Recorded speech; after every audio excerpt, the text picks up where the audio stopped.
Ayanokoji Kiyotaka from Classroom of the Elite is a character we've spoken about quite a few times on this channel before. However, while we usually spoke about his intelligence, today we're going to talk about his combat prowess. I'll also be bringing up new additions to his feat list, as many people who have talked about Koji's strength did this like 4 years ago at this point. So this video will follow a more structured list for each volume, as Koji's fighting isn't as documented as say his intelligence, but there's still plenty to go over. Although hello, my name is Nucha, I cover all kinds of anime and media as I'm actually Japanese, so I've grown up watching and reading a lot of this, and you are watching How Strong is Ayanokoji Kiyotaka?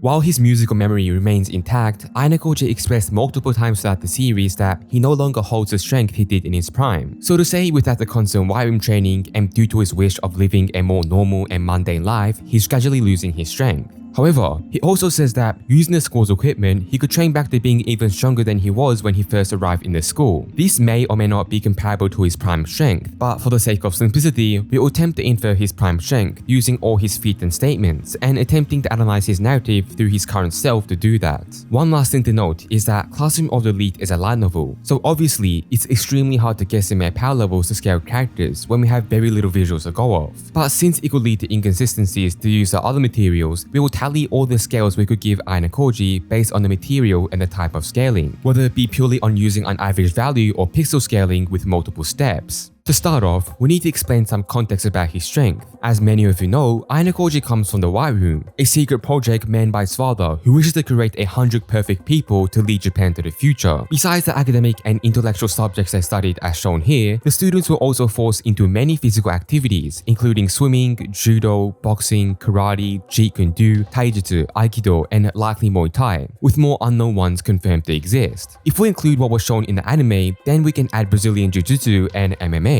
The students also learn how to swap between these arts in the middle of battles and conquer opponents through analyzing their fighting behavior. The White Roomers fight 3 times a day as early as when they're at the age of 4, giving them up to 10,950 battles across 10 years of being in the White Room. So they have an abundance of experience and learn what type of attacks they can afford to tank or not. A lot of physical hacks they get from this include pressure point attacks, technique mimicry, analytical prediction, and information analysis. So now that we covered the type of skills expected from him, let's get into his stats and raw power. We'll go over every battle he's had in his time in advanced neutral high school, as well as personal feats or what he can scale to based on opponents he's proven undeniably superior to.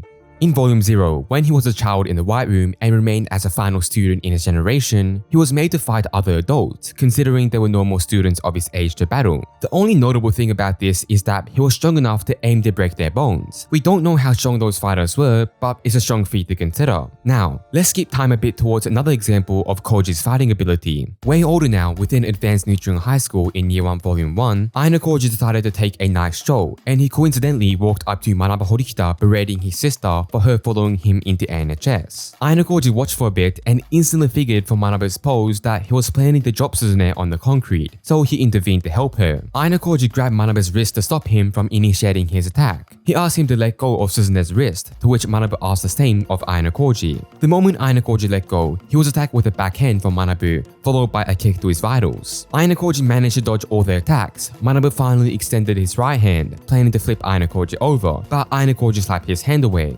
Ayanokoji showed some of the abilities we mentioned a bit before. He analyzed Manabu's movements to know how to react, adapting instantly despite not expecting to break out into a battle. This battle is a little different in the anime, mainly the final exchange, where instead of deflecting, Ayanokoji strictly copies Manabu's attack, charging an Aikido strike that Manabu prematurely dodges. Manabu is quite strong, being 5th dan in karate and 4th dan in Aikido. In the real world, this would be impossible, as 5th dan in karate alone requires 20 years minimum, with the trainee starting from age 30, and a 4th dan in Aikido requires 11 or more years on its own, with the trainee starting from the age of 22 at the earliest. His sister Suzune on the first island exam fell down a 10-meter slope while unconscious and sick, yet sustained no physical damage. Manabu, however, was confident in hurting her, per Ayanokoji's assessment. Considering Ayanokoji and Suzune were both together in the fall, the potential energy could go up to 11,000 joules. In a more mundane explanation, a 10-meter fall, even on a slope, could be extremely fatal or give long-lasting disabilities. For reference, 10 meters is 3 stories tall.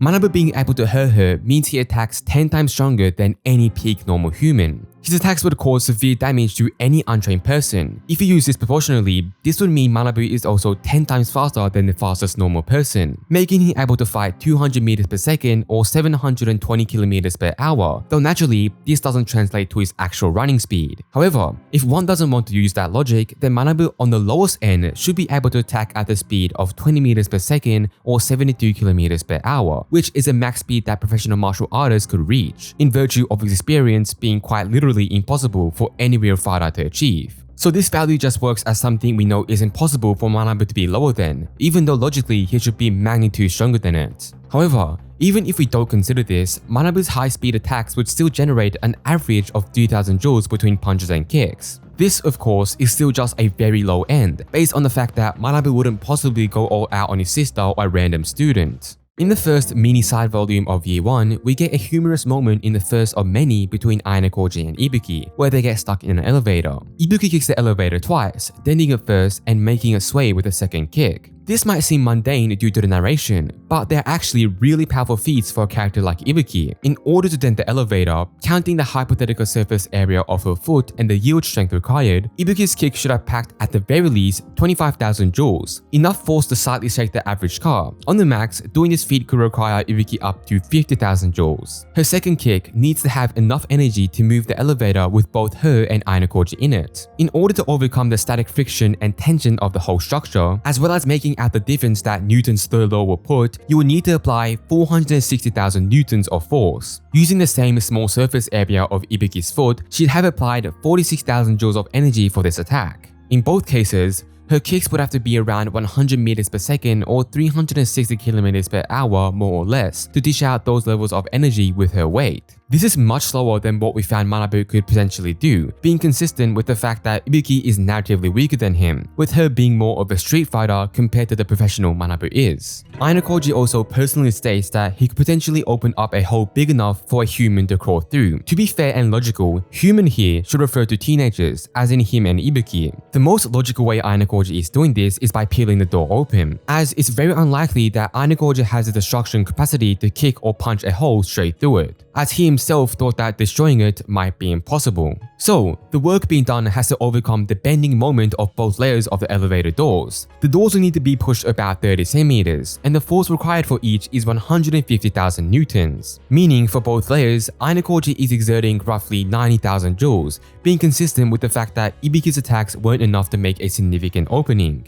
There isn't a way to derive a speed from this, but considering the next battle we will cover, Ayanokoji should be considered much faster than Ibuki. One of the most popular battles in Classroom of the Elite, and the culmination of Ayanokoji's X strategy in Year 1 Volume 7. Ayanokoji here fights Ishidaki, Albert, Ibuki, and Ryuuen and defeats them all effortlessly. First up, we've got Ishidaki. He goes in first and throws a purposely weak punch, and Ayanokoji obviously catches it, crushing his hand until he gives up. This makes Albert step in. Ayanokoji compared his hands to utility weapons. Albert throws a punch, and Ayanokoji actually decides to tank this hit with his palm, just to see what Albert's strength gauges to, and he realizes Albert's not only massive physically, but he's also very talented in how he uses his strength. He feints an attack to Albert's solar plexus. Albert reads this and twists his body before launching another fist. Ayanokoji dodges Albert's next punch and hits him with a knife hand strike to the throat. A great showcase of Ayanokoji's knowledge of pressure point attacks and analytical prediction. While Albert is recovering, Ishidaki tries to attack him from behind. Ayanokoji in return just kicks Ishidaki's knee out from under him, spins around, and delivers a spinning kick to Albert's face to finish him off, then immediately punches Ishidaki using the same momentum. The defeat of both of them finally prompts Ibuki to jump in. She's got the highest speed and precision in the group, giving Ayanokoji very little room to dodge, with him even commenting on her strength and technique. While the anime showed this fight had been over with a single strike, Ayanokoji exerted more effort against Ibuki than he did against Ishidaki and Albert, going out of his way to wait for an opening before grabbing her from the throat and smashing her on the ground to completely knock her out for good. The one who remains is Ryuuen, and this is more of a philosophical battle than a physical one, as Ryuuen isn't even the strongest person in his group.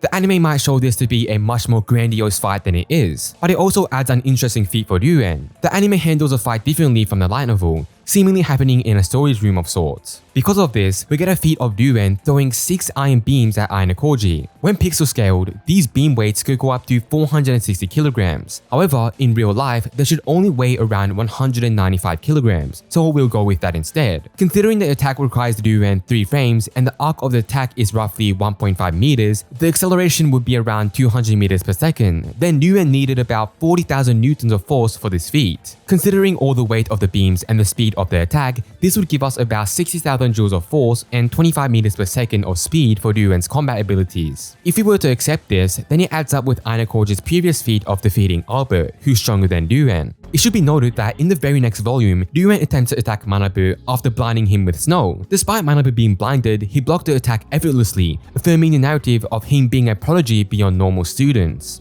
and thus adding more consistency to Ayanokoji's scaling to this. However, even if we don't take this, Ayanokoji was still able to keep up with and defeat Ibuki, who is already around anime Ryuen's level with her own feats. One last feat to point out from this fight is that Ayanokoji recognized that Ryuuen isn't fighting with an acknowledged martial art, but a street style he self-learned, showing more of his information analysis and knowledge about martial arts he's gained from the White Room, and adding to the emphasis that Ayanokoji might know more styles than was stated or shown. In Year 2 Volume 1, in the culmination of Ichika's strategy, where she tested Ayanokoji's capabilities and rewarded him with the potential of getting the best partner he could for the special exam, Ayanokoji has a short scuffle with Hosen. Ayanokoji is able to move faster than Hosen could react and plunge his own hands into the knife Hosen was carrying. Hosen is surprised by both Ayanokoji's actions and the strength of Ayanokoji's hold. Hosen already showed his strength previously in the same volume. When faced with Ryuen's group, he instantly held Ibuki in a chokehold before she could react, holding her with one hand with a strength she couldn't contend with. Ryuuen also kicked Hosen constantly, and Hosen was completely unfazed, laughing and enjoying the chaos. However, in the manga, this specific instance is different, where Ryuuen actually kicks Hosen to the head, and Hosen blocks this while holding Ibuki, even though his hand was in his pocket beforehand. Considering Ryuen's absurd strength, if we assume he can kick at the level of an athlete, then Hosen's hand movement from stillness to blocking Ryuuen while starting from his pocket would have to be nearly 90 meters per second. And since this was a casual feat, it makes sense that this same Hosen, when serious, could catch Ibuki with her being helpless against him. On the 7th day of the second year island exam, Nanase, who's been tagging with Ayanokoji so far, finally revealed her true nature and confronts Ayanokoji in battle, claiming it to be revenge for his actions against Matsuo in Year 1 Volume 3. Having trained with Tsukishiro for almost a year, she is considered to be far beyond a normal person, essentially being compared to professionals. Ayanokoji also believes she wouldn't struggle at all with someone like Ibuki, whom we already established to also be way above a normal person, as well as Ayanokoji stating that her attacks could knock out adults if landed, and Ayanokoji's experience lends only to the adults he fought in the White Room, meaning that she's strong enough to actually hurt White Room instructors. This is consistent with the idea that if Tsukishiro trained her, she should have been able to impress him enough to convince him she has a chance. After all, Tsukishiro believed that Nanase had at least a 1% chance of defeating Ayanokoji. Tsukishiro also believes that Ayanokoji wouldn't struggle at all against professionals, so his trust, as small as it may be in Nanase, puts her way above them. In addition to being master level in Jujutsu and Karate, she's also extremely fast, which was one of the most notable things Ayanokoji noted in his battle, as she was fast enough that he had to adjust her speed before continuing his thought process on how to counter her. One of her best feats that blatantly showcased this is a beach race against Tomioka, where Nanase finished the whole race with a single kick, her stride taking her through the whole distance without Tomioka even starting. If we just assume Tomioka hadn't reacted yet, then we could say Nanase's kick had moved at least 125 meters per second, landing her on the other side before her opponent could react. More logically, the time frame should be much shorter than Tomioka's simple reaction, as Tomioka didn't even see Nanase between the beginning of the race and his finishing, meaning Nanase's actual speed should be 10 times this value on the low end. That said, Nanase's secondary state, where she begins to refer herself with the Japanese pronouns boku, doubles her strength and speed as Ayanokoji states, meaning she was attacking Ayanokoji with, at the very least, a whopping 250 meters per second kick. While Ayanokoji has gotten weaker over time, he had only ever faced the norm of advanced neutral high school. Students like Nanase are anomalies, revealing more of Ayanokoji's full strength. The volume following Volume 3 in Year 2 is Volume 4, and calling this a fight is a bit of a stretch, but it is a somewhat notable feat for Ayanokoji. This was the last day of the island exam, and Ayanokoji has been moving every day and traveling several kilometers between different locations, and even climbing mountains while eating and drinking less of what a normal person needs to operate on a day-to-day basis. Even then, he defeated Nagumo, who attempted to confront him in a single strike. We know very few things about Nagumo's strength, besides genuinely being considered a Manabu rival. Ayanokoji believes Nagumo could be equal to Sudo purely from observing their strength in volleyball, and Nagumo is confident in taking on the second strongest student from Manabu's class, who's only weaker than Manabu himself. Nagumo's lower body strength is also considered his fault, with him being the best soccer player in the school by a long shot. This could mean that he should be able to do what Sudo had done very early in the series when he kicked down his desk. Keep in mind, the desks in the series are made almost completely of stainless steels, as is the chairs. Even if we ignore the text of it flying and say it simply tumbled over, that is easily in the thousands of joules in terms of energy. One of the more popular fights in the series after the Ryuuen fight, Ayanokoji and Fuka end up fighting Tsukishiro and Shiba. Ayanokoji was completely exhausted of his normal energy by the last day of the final exam, and he had to cross a good portion of the map to even arrive at the 12th spot. Ayanokoji manages to get multiple jabs at Tsukishiro, obstructing his vision to land powerful attacks at him, making use of his technique mimicry and pressure point attacks to devastate Tsukishiro. While only Shiba was a white room instructor, Tsukishiro is an assassin who's considered to be on his level. Ayanokoji himself states that Tsukishiro is one of the best people he fought in terms of skills. Keep in mind that Tsukishiro and Shiba plan to team up on this weekend Ayanokoji, and even then, Tsukishiro brought a stun gun in expectancy of their failure, making it clear that his statements of being far superior to professionals and his white room training weren't for naught. While not a significant battle, in another island exam in year 3, Ayanokoji is cornered by Ryuuen, with the latter holding a paint gun to him. Ayanokoji manages to throw paintballs at Ryuuen, with Ryuuen firing it at the same time. Despite Ayanokoji just using his hands, both of them get hit simultaneously. Naturally, this is a bit slower than his other significant feats, but considering he stated he was going to deliberately hold back more often going forward at the end of year 2 volume 12.5, it's safe to assume that this is part of it, which will make it a lot more consistent as well. That should cover all the relevant things we could use to scale Ayanokoji. We overlook a few battles he wasn't directly involved with, or feats from other characters he could scale to, but to avoid any long chains of character comparisons that don't add much besides being consistency checks. So we stuck to mostly things are easy to interpret and it shouldn't have any contention in how they're read into. So, to tally it all up, how strong is Ayanokoji currently in year 3? In terms of destructive capacity, as in a character's ability to damage objects or environments, then Ayanokoji definitely isn't impressive compared to other characters in his tiers. He can definitely dent car doors and easily break many bones with a single attack, but he isn't break through walls or anything of sorts anytime soon. His attack potency is much more promising, having a big range depending on what interpretation to believe, going from low as 3000 to as high as 180,000 joules of energy he can dish out with his attacks, being able to damage even the likes of Albert. His speed is also noteworthy. He can run at speeds comparable to Manabu, who's a school prodigy in the field, and his combat abilities allows him to keep up with characters much faster than even master martial artists like Nanase and Tsukishiro. While we didn't go over his stamina and endurance too much, his ability to fight effectively against high-tier opponents even after many days of constant traveling in non-domestic environments should be proof that he could definitely go for a long fight if he ever had to. Not to mention his 3 battles a day regime in the White Room would have definitely taught him efficient use of energy. In addition to all that, and his vast knowledge of several combat skills and martial arts, we can say for certain that even on the low end, Ayanokoji is definitely a peak human character,